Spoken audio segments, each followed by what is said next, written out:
The transition from corporate cubicle dweller to rural landowner was the best decision I ever made. After years of slogging away in the tech industry, tethered to the relentless hum of server rooms and the persistent ping of notification alerts, I craved an escape. The 5-acre property I found just outside the city limits was exactly what I needed. It was a sanctuary, a verdant haven where the loudest sounds were the gentle rustling of leaves and the chirping of crickets. The land was fenced and secluded, offering a sense of privacy and security that I hadn't realized I was missing until I had it. My weekends became rituals of peace and quiet. I'd fire up the grill, the scent of hickory smoke mingling pleasantly with the fresh air.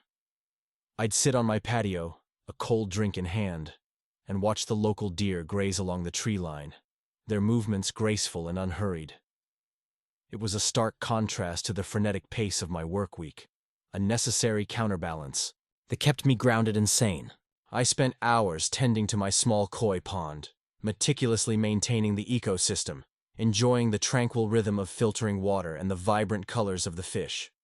It was, to put it simply, idyllic. Then, the new neighbors arrived. The first sign of trouble wasn't the moving truck itself, but the sheer number of garden gnomes that began populating their front yard. It was Gnome Adjutant, a miniature ceramic army guarding their patch of suburban turf. And then there was Karen. Karen, with her perpetually disapproving frown and an air of self-importance that could curdle milk. She was the embodiment of every neighborhood busybody stereotype rolled into one perfectly coiffed package. The initial encounter with Karen's offspring, Kyle, was a masterclass in microaggressions disguised as friendly banter. He cruised up in his obnoxiously loud Dodge Charger, pulsating with bass that vibrated my windows even before he reached my driveway. The fake police lights flashing in the rearview mirror were a particularly charming touch. "Hey, man," he drawled, leaning out the window with an air of manufactured nonchalance. "This your truck? Doesn't really fit the neighborhood, does it?" He followed that gem with, "You the gardener or something?" I chuckled, assuming he was attempting some kind of awkward, misguided humor. His face remained stony. Karen waved from her porch, her smile tight and insincere, radiating the kind of passive aggression that only a seasoned HOA president could master. I brushed off the encounter, dismissing them as eccentric newcomers who would eventually fade into the background. I was wrong, of course. Dangerously, spectacularly wrong. Their presence lingered, a low hum of discontent in the otherwise harmonious symphony of my rural existence. I remained committed to my peaceful routines, choosing to ignore them, hoping they would reciprocate. I was wrong, so foolishly wrong. The calm before the storm was deafening, a deceptive tranquility that masked the chaos brewing on the horizon. I packed my gear for a 2-day camping trip, eager to escape the city and immerse myself in the solitude of the wilderness. I had no idea that while I was gone, my slice of paradise would be transformed into a neon-drenched nightmare, orchestrated by the vapid whims of a privileged punk. The first sign of trouble was the open gate. I returned from my camping trip, feeling refreshed and rejuvenated by the solitude of the woods, ready to slip back into my peaceful routine. As I pulled up to the back entrance of my property, I immediately noticed something amiss. The gate, which I distinctly remembered securing before I left, was wide open. A knot of unease tightened in my stomach. I hadn't authorized anyone to enter my property. Had I been robbed? Was this some kind of bizarre prank? As I drove further into the property, the disquiet morphed into a chilling premonition. Then I heard it. The unmistakable thump-thump-thump of bass music, pulsating through the trees like a throbbing headache. The sound grew louder as I approached my backyard, accompanied by the cacophony of screaming voices and the flashing of strobe lights. My heart pounded in my chest. What in the world was going on? I followed the increasingly deafening noise, pushing my truck through the dense foliage. The scene that unfolded before me was surreal, a grotesque parody of a music festival unfolding on my meticulously maintained lawn. A horde of teenagers, bathed in neon light and fueled by copious amounts of alcohol, were dancing wildly to the pounding music. Glow sticks littered the ground like discarded dreams.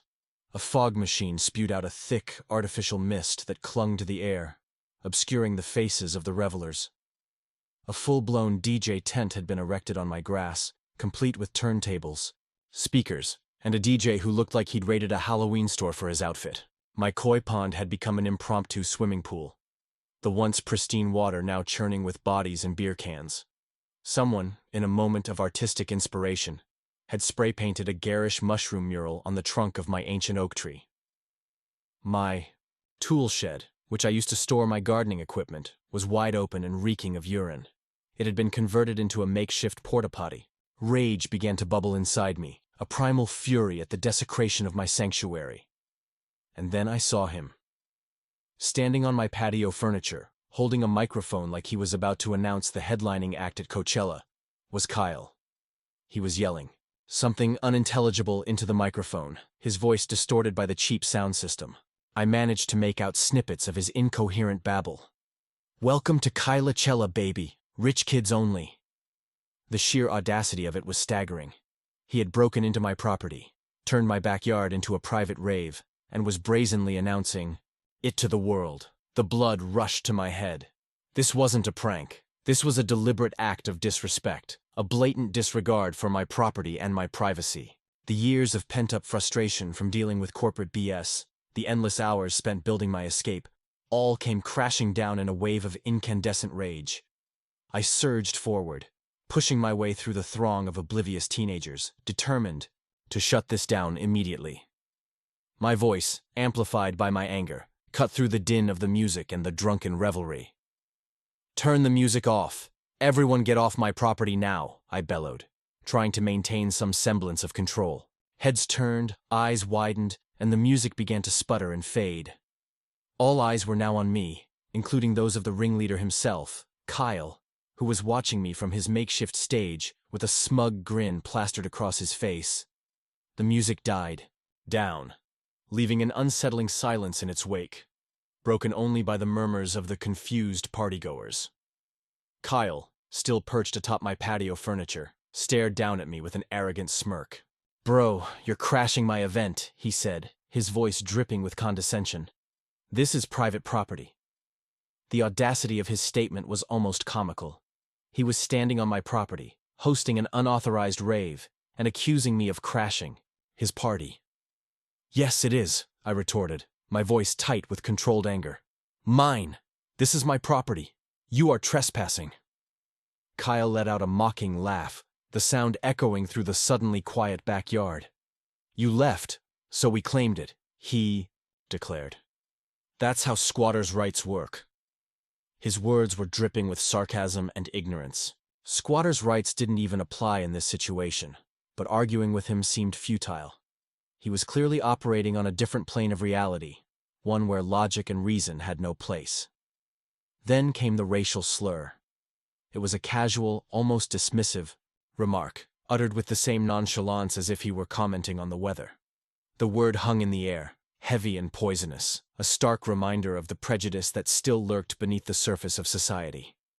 He followed it up with, "Film, the psycho! Let's get this on TikTok." A few phones emerged from pockets, their cameras pointed in my direction. The crowd, initially confused, now seemed to be taking his side, their faces contorted with a mixture of curiosity and hostility. My initial impulse was to lash out, to physically remove him from my property. But I knew that resorting to violence would only play into his hands. It would validate his narrative of me as the aggressor and give him ammunition to paint me as the villain. I took a deep breath, forcing myself to remain calm. I knew that I needed to think strategically, to find a way to dismantle this chaotic situation without resorting to his level. I wouldn't give him the satisfaction. I wouldn't let him provoke me. I wouldn't play his game. Instead, I did the unexpected. I turned around and walked away. The silence was broken by a chorus of jeers and taunts. I could feel their eyes on my back, their laughter echoing in my ears, but I didn't falter. I kept walking, my head held high, my mind racing. I wasn't retreating out of fear. I was retreating to strategize. I knew that I couldn't win this battle through brute force. I needed to outsmart him, to use his own arrogance and stupidity against him. As I walked towards my house, a plan began to form in my mind. It was a risky plan, but it was the only one that had a chance of working.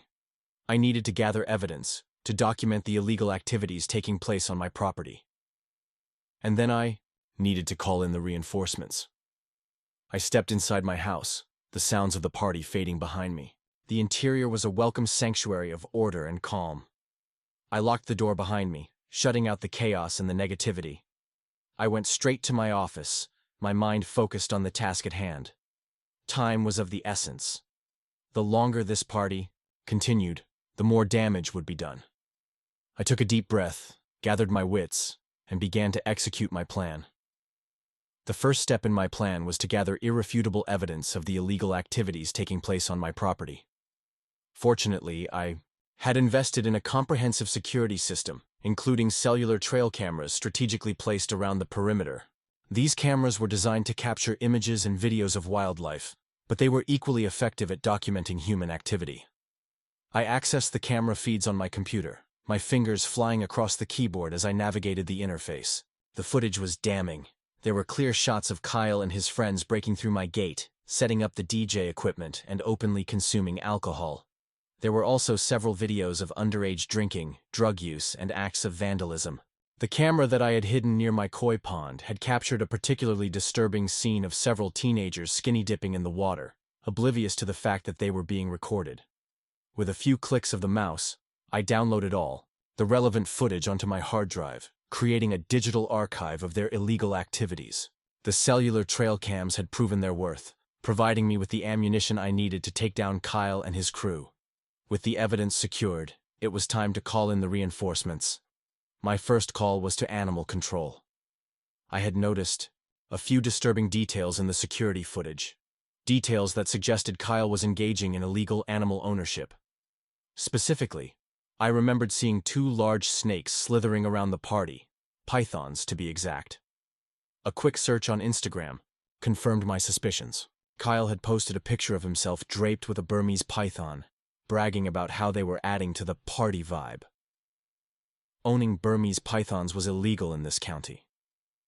Burmese pythons are classified as exotic and dangerous animals, requiring special permits and enclosures. Kyle clearly had neither.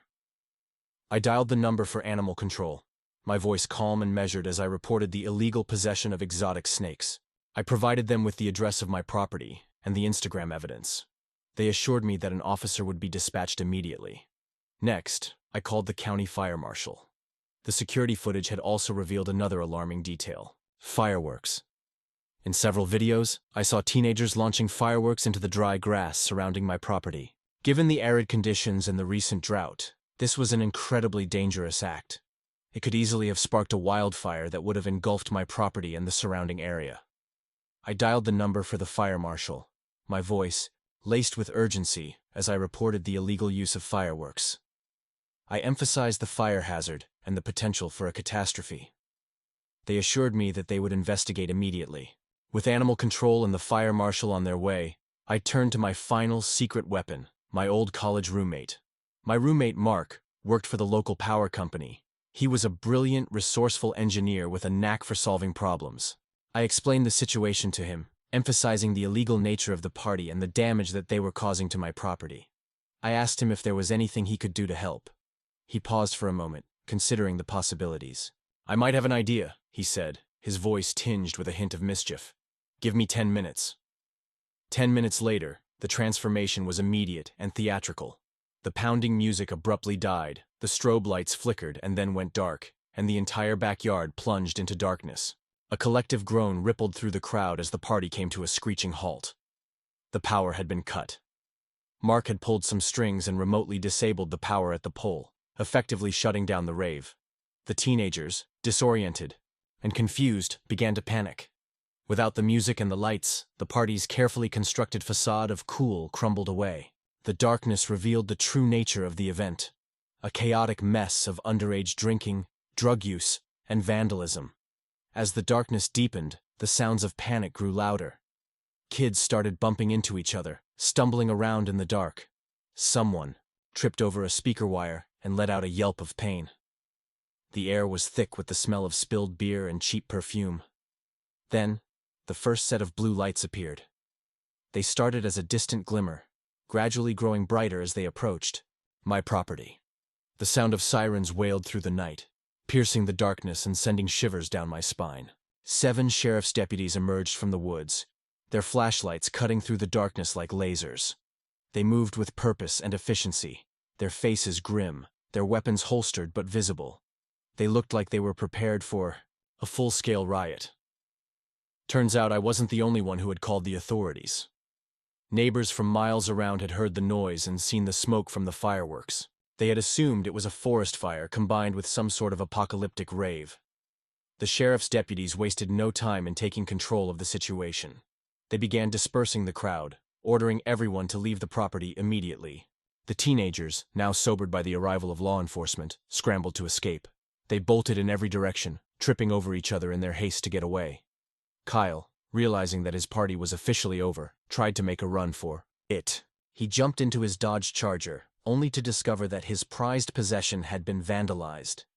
Someone had spray-painted the entire car neon pink, with the word "Poser" emblazoned across the hood in bold letters.